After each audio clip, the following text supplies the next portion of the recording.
Alors donc voici cette fameuse imprimante Micro Delta. Donc comme on peut le voir sur la description du livre, on a ici au-dessus de l'imprimante une bobine de fil. Voilà, donc qui est placée sur un simple support plat qui va lui permettre donc de se dérouler pendant l'impression. Donc le fil se déroule ici grâce à un moteur.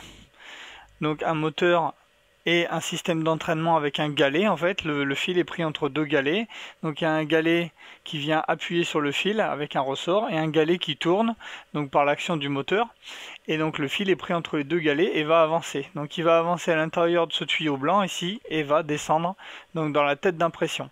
Alors les mouvements de cette delta ici, on va pouvoir les visualiser tout de suite avec un déplacement vertical. Donc pour ça on a un petit afficheur avec un bouton. On va aller dans le menu déplacer, on va se déplacer de 10 mm en 10 mm et on va se déplacer suivant l'axe Z, donc qui est l'axe vertical. Et là je vais déplacer la tête verticalement, c'est-à-dire les trois chariots ici, ici et celui qui est au fond vont se déplacer simultanément. Voilà, donc comment est-ce qu'ils se déplacent? Ils se déplacent tout simplement ces chariots parce qu'ils sont fixés sur une courroie.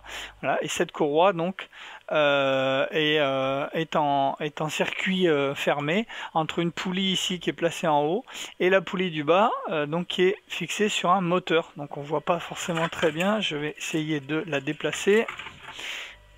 Hop, on verra mieux. Ici le dessous, voilà, donc en dessous, on a la petite carte ici avec le bouton qui permet de contrôler et d'aller dans les différents menus. On a un moteur ici pour chacun des axes, pour chacun des chariots de l'imprimante. Et ici, on a la carte mère, c'est une carte Arduino. Donc, on va contrôler avec le logiciel dédié à l'imprimante et par l'intermédiaire du port USB, du câble USB qui est relié à l'arrière de la carte mère. Voilà, donc ça, ce déplacement manuel que je viens de faire, il va permettre de venir faire le réglage de la hauteur de la buse ici qu'il faut refaire de temps en temps. Donc si on veut faire une pièce noire, on va mettre une bobine noire. Si on veut faire une pièce bleue, on va mettre une bobine bleue. Si on veut faire une pièce blanche, on va mettre une bobine blanche évidemment. Et donc quand on a choisi sa bobine, ici on vient dans le menu imprimer. Voilà, on choisit donc la pièce qu'on a envoyée grâce au câble USB et qui est en mémoire dans la mémoire flash de la carte Arduino. Donc ici je vais choisir une pièce.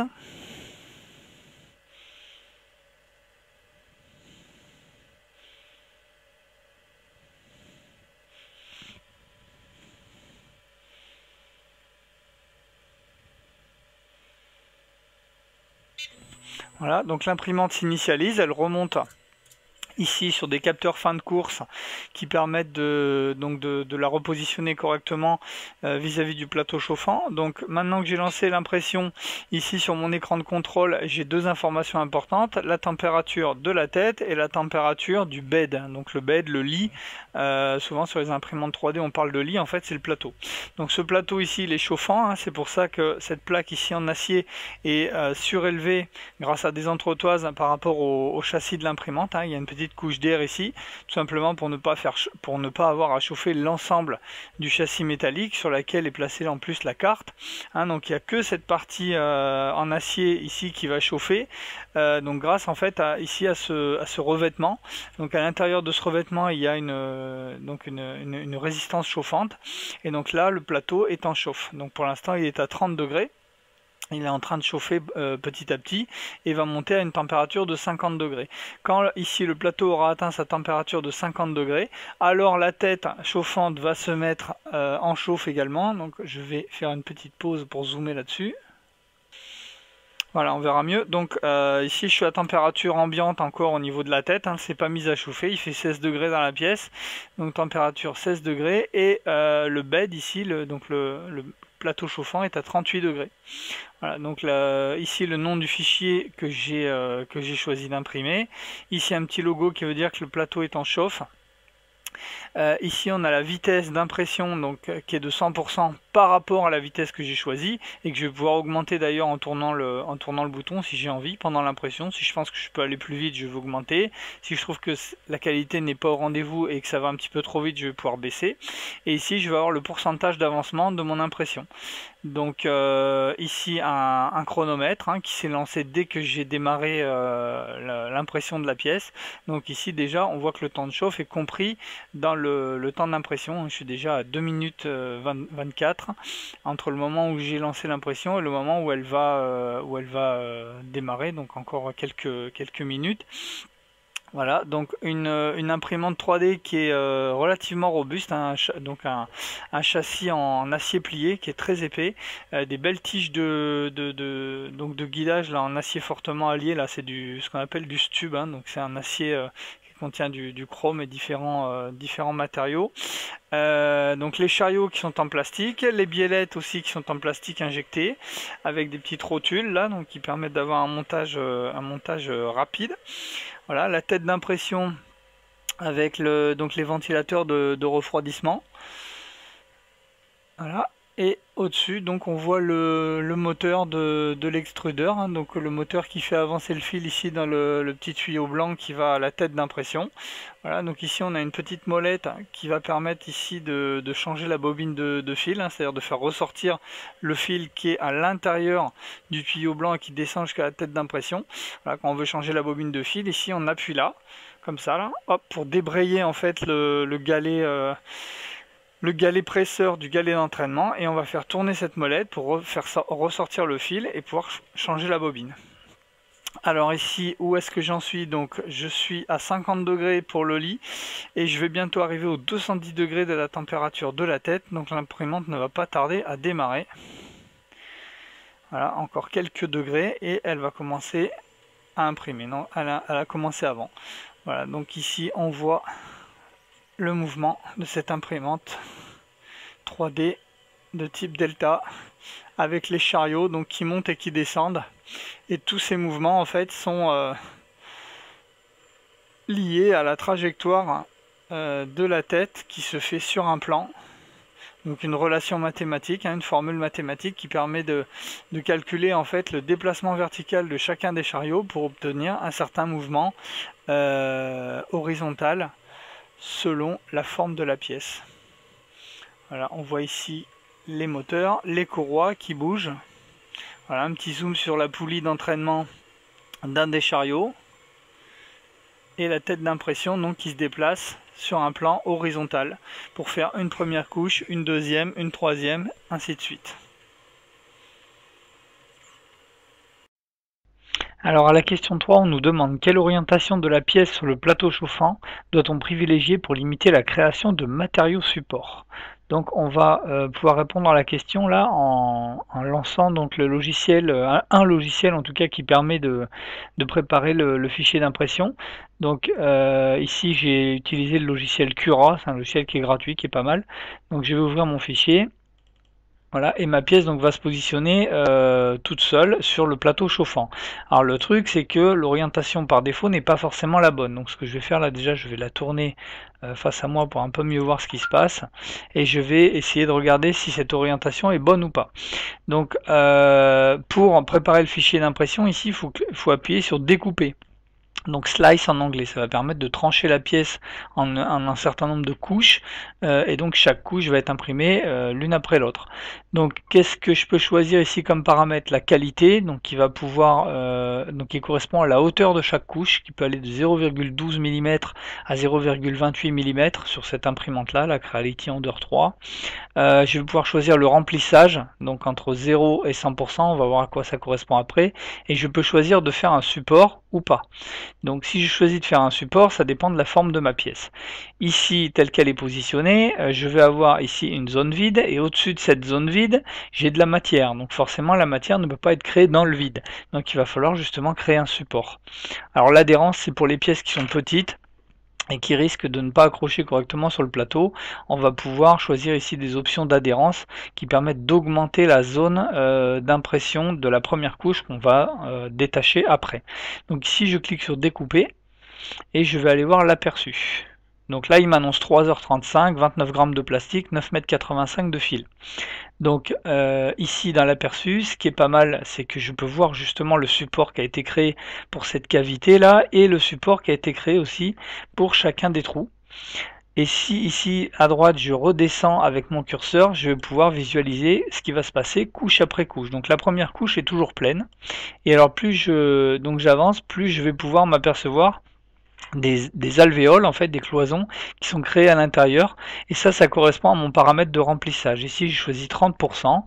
Donc en fait, j'ai 30% de ma pièce qui va être remplie de matière et donc 70% qui va être creuse. Donc je monte encore un petit peu. Voilà. Alors ici, on voit que dans les trous, il me crée un petit support, justement pour supporter la construction en fait de la matière qui va être au-dessus du vide, et on le verra encore mieux ici dans la deuxième cavité. Voilà, il est en train de me créer un support, hop, qui va permettre là de fermer en fait la partie dans le vide. Donc ce support en fait à la fin on va le détacher, ce sera de la matière perdue. Donc évidemment cette orientation là génère un support ici donc pour les 4 petits trous et un support pour cette cavité. Donc ce qu'on va essayer de faire, on va essayer de mettre une autre orientation. Donc là en fait j'étais dans cette configuration là. On va se mettre dans la configuration A ici. Hein, donc là on va noter 3h35 et 29 grammes de fil. Donc on va ici venir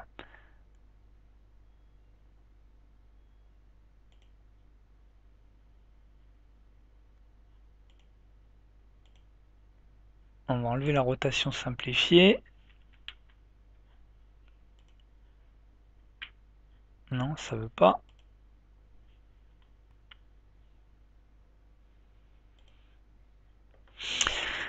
Alors, sur la deuxième partie de la question 3, on nous dit pour obtenir la forme imprimée précédemment, il est nécessaire de dessiner sur ordinateur cette forme. Cette modélisation nécessite plusieurs étapes présentées ci-dessous. Donc là, on nous pose des questions sur l'ordre logique dans lequel on va faire ces différentes étapes. Et ensuite, à la question 5, on nous demande à quoi correspondent ces étapes, c'est-à-dire est-ce que c'est une esquisse, est-ce que c'est une extrusion, est-ce que c'est un enlèvement de matière. Donc on va revoir un petit peu la manière de dessiner cette pièce. Donc par exemple sur SolidWorks. Donc ici j'ai ma pièce finie, voilà, en 3D. Donc on va voir comment est-ce qu'on crée cette pièce. Donc je vais faire un nouveau fichier. Voilà, je vais sélectionner le plan de face, créer une nouvelle esquisse. Donc l'esquisse c'est la forme en 2D hein, qui va permettre de créer ensuite la forme en 3D. Donc je vais créer d'abord un rectangle. Donc 40 et 50. Ensuite, non, alors je pense que les proportions ça ira mieux si je mets 30, voilà, 50 et 30 et on va mettre une profondeur de 40. Donc je clique sur base bossage extrudé, ce qui va me permettre de faire une création de matière par extrusion et ici je vais choisir la profondeur de mon extrusion, 40 mm. Voilà. Ensuite ici sur le côté, donc je vais cliquer sur la face, je vais faire une deuxième esquisse, donc je vais venir dans esquisse et je vais venir tracer ma forme, donc un rectangle et un arc de cercle ici en bas. Je vais venir supprimer ce petit segment et je vais mettre mes mesures. Donc ici je vais mettre 15 mm de côté. On va mettre ici 8 mm par rapport au bord de la pièce. On va mettre un rayon ici de 7,5 et une hauteur ici de 18 mm. Alors maintenant que j'ai tracé cette esquisse, je vais faire un enlèvement de matière. Donc un enlèvement de matière, il peut être borgne, c'est-à-dire ne pas traverser la pièce, donc borne de 10 mm, borne de 20 mm, etc. Je peux aussi faire un enlèvement de matière qui traverse complètement la pièce. Voilà, donc ça c'est la première étape. La deuxième étape, donc ça va être de faire le deuxième enlèvement de matière ici sur le côté, qui lui est borgne justement, donc je vais faire une nouvelle esquisse. Alors je vais me mettre en face de ma pièce pour pouvoir faire une ligne de construction qui passe par le milieu ici du bord du haut et le milieu du bord du bas. Et ça va me permettre ici quand je vais faire mon rectangle d'ajouter ici une relation pour que le côté gauche le côté gauche, ajouter une relation, le côté gauche et le côté droit de mon rectangle soient symétriques par rapport à mon trait de construction. Alors, j'ai mal cliqué, ajouter une relation, donc ici, ici et ici. Voilà, symétrique.